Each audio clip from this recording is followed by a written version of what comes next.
guess if I can last 8 hours on a plane with a 9-month-old, I can probably do 20 minutes on stage. So today I want to talk to you about MageCart defense strategies, the experiences that I've had over the last, particularly couple of years with attacks on the Magento platform. As an overview, to give you an idea of what we're going to be covering, obviously I'll give you some insights into what is a MageCart attack, high-level information on how to protect against it, some of the most common vectors, and thinking a bit further beyond that, what's our responsibilities if we're site developers within system integrators or actually within a merchant, what should we be doing as due diligence as part of our role? Now, I was at a PHP meetup recently. I was kind of saying I was coming over here to do a talk, and he put me onto the idea, someone there did, that computer viruses are functionally similar to biological pathogens. And I thought this was quite an interesting way to consider the different ways that we see security attacks and how they relate to the natural world. We have infection through a third party. We're all familiar with mosquitoes and malaria. And one of the difficulties there is that there's so many mosquitoes, and only a very small number of them actually carry the virus. So it's very hard to protect against. In our world, third-party attacks come through what are called supply chain attacks. So rather being attacked directly, trying to hack your Magento instance, they're trying to attack something that you depend upon, whether that be a Magento extension, might be a hosted jQuery somewhere. If an attacker can compromise that, you're infected as well as many others. Some biological pathogens specifically go after unhealthy hosts. So tuberculosis was most successful against those that were already ill, already had a weakened immune system. They might be malnourished, dehydrated, etc.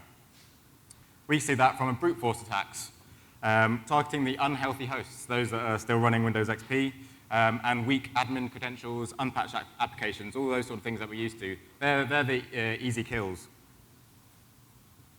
We've also got those viruses and bacteria that have long incubation periods. Again, picking tuberculosis, it'll be actually quite a while, as I understand, before symptoms are shown. And by that point, you've spread the infection, and by the time the symptoms are there, it's a sign of quite a serious infection, particularly before antibiotics. For our world, bringing us back to MageCart, malware that's too aggressive gets caught. So there's this strategy of having a long incubation period, albeit not trying to replicate itself, is very attractive for an attack like MageCart, because it might not get as many sort of payment credentials in a short period of time, but it can go undetected for a longer period of time, which is much more cost effective. It also means that when you do discover that you've been attacked by MageCart, maybe, for one of my clients it was, they came to us telling us that Visa had got in touch with them with a hefty fine because they've identified through all these customers that have had their credit cards scammed, they found out that it was on their site, so they got a hefty fine and increase in transaction fees. They then had to go back through and work out when were they infected. They could have been 2 months, 3 months. I think the British Airways example that people like to bring up, that was certainly a matter of months that they were infected before somebody noticed. That's a lot of time to do damage, and it also makes it very difficult to analyze. You've got a lot of data, a lot of logs to go through. So what is MageCart? The summary that I'm using is that it's a piece of JavaScript that duplicates form submissions and sends them to a dead drop. So for example, that could be just an AJAX request, sending it over to another server. That's great because it's invisible to both the merchant and the customer. As they go through the checkout, placing the order, the item arrives a few days later, no one is any the wiser that their payment details have been stolen. A recent attack that I was investigating, we had a script injected. So I think one of the possible vectors was the miscellaneous scripts field in admin, as is commonly known for this kind of attack. And it wasn't actually the JavaScript itself. It was hosted elsewhere on another hacked store. And a JavaScript file looks like one that's already in Magento. So kind of browsing through, you might not notice it. It's probably actually a bit of a domain name that you'll notice as strange. And what that does, it was about 700 lines. 500 lines of that was mainly like obfuscated code, but 200 lines of it was very easy to read, looking for input name fields, looking for things that looked like a payment form. And this was actually a little bit more clever. Every 500 milliseconds, literally every half a second with set interval in JavaScript, was saving states the value of the form to a cookie, and then again, every half a second was then loading an image with the data within the cookie that it had saved. So it's literally another dead drop location, another hacked server with a query param and all the encoded data. So in a way, I think this is possibly the only progressive web app feature this store had because it worked offline. So you could save the payment details as they were entering it, and then once they got back online, would send it off. But had a nice little check in there. If DevTools was open, it didn't send the request. How do you respond to this kind of attack, or quite a few different types of attacks? First, you want to identify, preserve, and remove the Cylon. Preserve being the opportune word there, because quite often, when you found that you've been hacked, the first thing you want to do is get it off the site as quickly as possible and delete all traces. We've definitely run into that, and obviously there's a good reason to do that, but if you want to make sure that you take copies of all of the scripts, you want to look at modified times of files, etc., maybe database fields. So you do want to make sure that someone with experience is working on it and is looking to preserve information which is useful for the next step, which is investigating that activity, trying to piece the puzzle together about what's happened, how they may have gained access. Naturally, you'll then be more scared and want to add, and your merchant will be more scared, and so wanting to put further protections on the site. We want to report it. Even in land of the free, we have some rules, I understand, not as many as GDPR, but California are catching up, I believe. So you might be reporting this, obviously, to your customers. You'll respond, depending on the size of the breach, you may also need to report to states, various agencies, media, credit agencies, etc. And then naturally, you'll be refreshing the page, refreshing the checkout every half an hour beyond that to check that you haven't been reattacked. Ideally, we'll have tools out to help us monitor. So in 20 minutes, I don't have time to go through all the protections, but I'll highlight some of the ones that are the easiest to achieve, and while they might be commonly recommended, still hard to keep up with. So we want to keep our dependencies patched and up to date. And that's obvious with Magento. I was going to make a quip here how it's very hard because there's hundreds of thousands of lines changed every time there's a security and feature update. But there was a recent announcement that they're going to separate that out, which is great news, so we can actually keep client sites updated more quickly. Secure admin passwords. This is an easy one, but is a conversation to be having, particularly after being attacked. One of the stores I was working with, as well as having MageCart, every customer login and admin login was also being logged to a file, which gave me access to see the admin user accounts that had brand name 123 as their login. So it was the start of a conversation. IP protecting different areas, particularly Magento admin, is another easy one. Particularly, I've kind of worked in the Magento ecosystem for at least a decade, and this one is a conversation I've struggled to have, particularly in the early days with small merchants. They don't have company VPNs to easily get access to the Office network, but it makes it a lot easier to protect the site if you can IP protect it. And ideally, you wouldn't have tools like MagMe and other admin tools, PHP MyAdmin, etc., on the server. But if you do, again, make sure they're updated and protect them through IP protection if possible. I also understand there are still some Magento 1 stores out there. The downloader, I understand, is also a weak area, and I certainly see brute force attacks against it. So just make sure it's a lot easier just to remove that from production. But ultimately, we have to assume we're developers, many of us in the room, so we understand that chances are something is going to go wrong. The amount of technology that supports our websites, we can't understand everything. Everything has a training and security burden. So the only rational strategy is to have an intruder alarm. We all should have monitoring on our sites. And that was the position that I've come to. Security is not something that I've necessarily paid much attention to over the previous years, but more so recently, recognizing that as developers, we're quick to recommend Cloudflare or Fastly, New Relic as standard. We have all these tools that help us, but certainly myself, I didn't have a security tool that I could recommend as standard and put into all of my discovery requirements documents as standard recommendations. So we're now very much going through the process as an agency of what should we be recommending, what should we be trying out. And there are some big names up there. We've got Forgenix. We're actually looking and trying out AppCheck right now. And then we've got Securi, who you may well be familiar with, as they've done some of the Magento attack write-ups as well. There are some scanners from the community. I think both these people deserve some some more stage time to show off what they're doing. We have Willem de Groot, who was the original creator of MageReport, with Sanguine, his e-commerce scanner, particularly focused on Magento and his wealth of experience since kind of stepping aside from MageReport. And Tilesh is working on Cerberus, which is particularly, initially was looking, as I understood it, looking at the supply chain attacks, but ultimately will be scanning your checkout, looking for any injected code. So these are definitely two people to get behind, and I recommend getting in touch with them and trying out their tools. I know they're looking for beta users. The last area I wanted to touch upon today, because content security policies are a web standard, so that gives me the warm and fuzzies. And all a content security policy is a browser header, a response header, that sends a whitelist of sites that the browser is allowed to load data from, either images or sending posted forms, AJAX requests, etc., and anything else is blocked, which is a great way of locking things down. So very simple. The simplest one, an example I could give here, we've got default source is just saying basically anything. You've got more fine-grained control over that if you would like. Unsafe inline, allowing inline scripts. Ideally, you wouldn't, but this is Magento.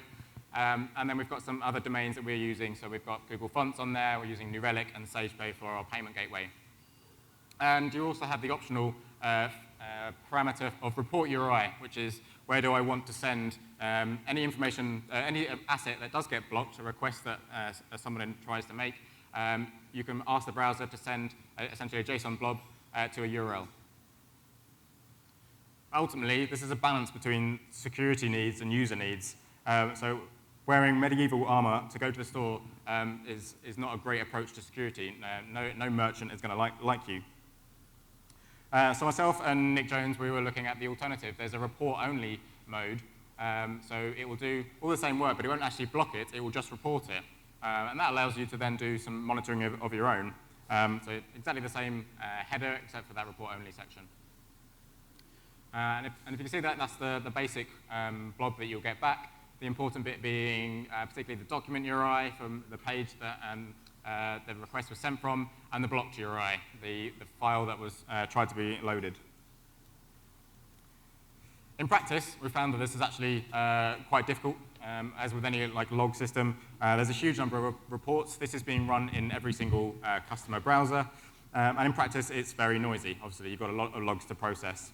In addition to that, despite not necessarily being what the W3C spec says, particularly Chrome will send any CSP errors, essentially, from browser extensions. So you'll get a lot of assets in there. That, for a good reason, they've got access to the page. They could be dangerous, but it does mean it's very difficult for you to see what is new and what do I need to worry about. So you need a tool to analyze. The most popular, you might be familiar with, Report URI. It does more than just CSP, but on the basic level, it will receive all of those reports, filter them down, and give you a table view. But the difficulty we found is it is very developer-focused, both with knowledge of the web security standards that it's trying to use, and there's still quite a lot of noise in there. So just as a side note, and to kind of finish up, we're working on a tool to help this threat detect, again focused on the Magento area, collecting CSP reports and trying to filter it down, so kind of getting rid of the browser extensions, having kind of community-based reports, so if someone else is reporting that this is a threat, that will log and kind of alert other users of the system, and giving you risk factors for domains. So it's meant to be a bit more guided towards the antivirus for your store rather than a developer tool. So content security policies, I think, is something that you can experiment and look to see if it would work for you, but I don't think it's the only thing that you should have. And looking for one of those security tools, like I mentioned earlier, AppCheck, Securi, I think we should be recommending. As an overview, so MageCart can be a silent killer. That's the danger of it. You don't know, and so you need a tool or some experts around to be able to be constantly monitoring for attacks. As is expected, good security hygiene reduces a bunch of attack vectors. You can always be attacked if you're targeted, and people will find vulnerabilities, but you can make their life more difficult. And if there's anything else I want you to take away today, is that security monitoring should be a fundamental part of our application stack. So you have your suite of tools that you recommend. I think we together should share our knowledge of the tools that are out there, our experience with them, so we can share that knowledge and protect merchants ultimately and their customers. Thank you very much. All right, fantastic stuff. Who has a question? Anyone have a question? Here we go.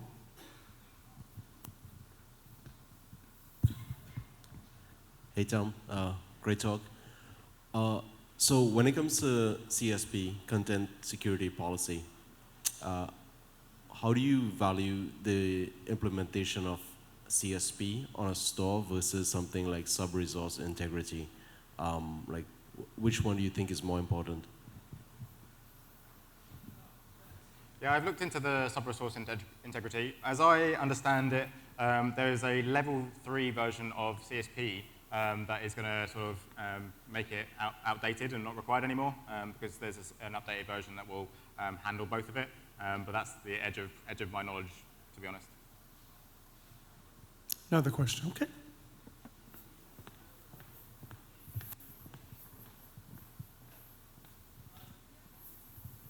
Hey, Tom. Hi, Max. So I got another CSP-related question. Are you guys are doing it in practice now? And if so, I'm wondering, on a monthly basis, how much time you think needs to be allocated to monitoring and reviewing the reports? Yeah, we've had at least two clients that have been using it, one directly after an attack, and that was very much, we were looking at it because they'd just been attacked, so they were okay with using essentially some of their retainer on it. The other client, they manage it internally, so I think that's the fear there, is that we don't really know, and it's kind of their responsibility.